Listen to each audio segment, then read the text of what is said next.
बहनों की चरणों में प्रणाम करती हूँ। मेरा प्रणाम।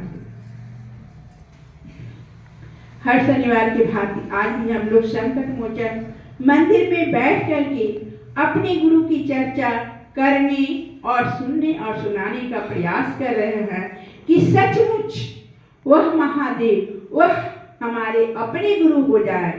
कहने का अर्थ है दीदी कि वह मेरे अपने हो जाए। जैसे मेरे बच्चे को कहना नहीं पड़ता कि वह मेरा बच्चा है, इसी प्रकार से वह महादेव हमारे अपने हो जाए। इसके लिए साहिब ने हमें 3 विधा दी।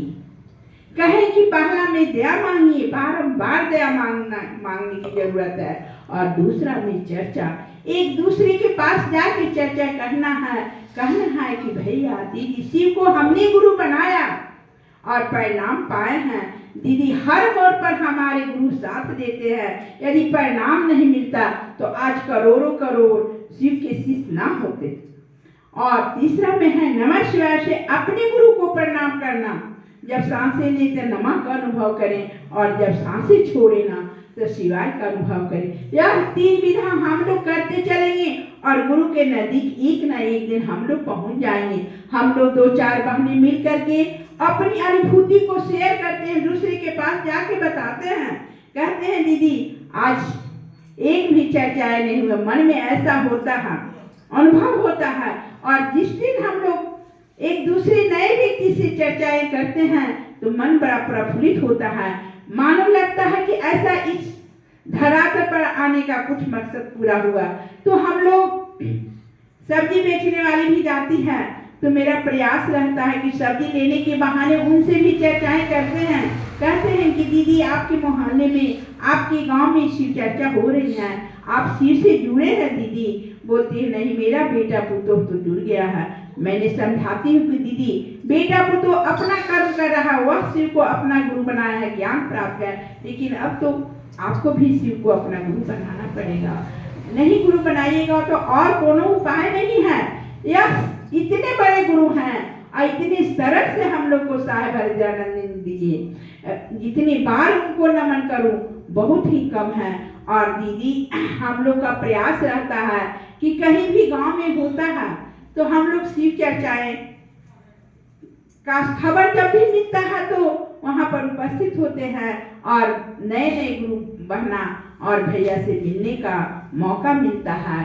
अपने शिव की, अपने गुरु की प्रशंसा करते हैं, बतलाते, अपनी अनुभूतियों को बतलाते हैं और कहते हैं कि दीदी आप भी तो जुड़ के देखिए, आपको भी ज्ञान होगा। जब ज्ञान होगा तो आप अच्छा और बुरा में फर्क समझिएगा।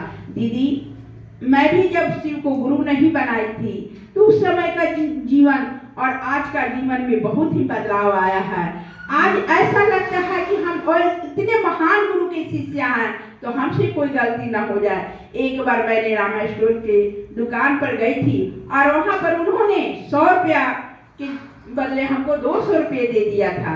एक मन किया कि नहीं चले, फिर दूसरा कहा कि नहीं वह तो दे दिया है लेकिन मेरा क्या फर्ज बनता है। मैंने जाके पुनः से लौटाया। यह ज्ञान, यह अनमोल ज्ञान है कि हमें अच्छाई का फर्क होता है दीदी। तो शिव को जब हम गुरु बनाए हैं तो हमें बहुत सी अनुभूतियां मिलते रहती है। ऐसे अनुभूतियां मिलती है। जब भी मैंने शिव को याद किया, जब भी अपने गुरु के चरण में संकट आया, 2007 में भी मेरी बेटी का बहुत तबीयत खराब हो गया था। यही कौशल भैया थे, बोले थे दीदी दया मांगिए ना ठीक हो जाएगा। और इन्हीं के बताए उपाय को मैंने किया और हमारी बेटी बहुत ही चंगा हो गई थी। तो हम गुरु तो दयालु हैं, दया करते हैं, लेकिन हम लोग क्या लेने की स्थिति में नहीं जाते हैं दीदी।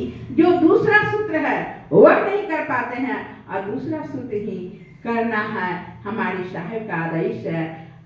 आज देखिए अज्ञानता बस लोग इधर उधर की बातें करते हैं, लेकिन नहीं, जब ज्ञान हो जाएगा ना तो ऐसा हम लोग का परख होगा, सोच उत्पन्न होगा कि शिव हमारे गुरु हैं। जिस प्रकार से उनके तस्वीर में जानी दुश्मन है, जैसे शेर है वह शेर है वह बसा बैल को खा जाता है, मीर है चूहा को खा जाता है, एक जानी दुश्मन बैठे हुए हैं, लेकिन बहुत उनकी सभा में आराम से बैठे हैं, कहीं पे भी लेकिन किंतु परंतु नहीं है। तो हम ऐसे महान गुरु के शिष्य हैं, वह तो जगत के गुरु हैं, कहने की जरूरत नहीं है, वह जगत के गुरु है। मैं जब भी किसी गुरु बाबा के पास या गुरु भैया के पास जाते हैं, यही उनके जेहन में डालते हैं कि भैया वह आदिकाल से गुरु हैं और वह जगत की कुर्सी पर बैठे हैं, तो वह सबके गुरु हैं, आपके भी गुरु हैं, मेरे भी गुरु हैं, लेकिन हमें बनाने की जरूरत है। जैसे हम लोग जानते हैं कि चतरा कॉलेज बहुत ही बढ़िया कॉलेज है, लेकिन जब तक उसमें पढ़ेंगे नहीं तब तो उसको अनुभव नहीं कर सकते हैं कि कैसा नंबर आएगा। इसी प्रकार से जब तक हम गुरु की शरण में नहीं जाएंगे तो हमें ज्ञान नहीं होगा। और भैया लोग कह रहे थे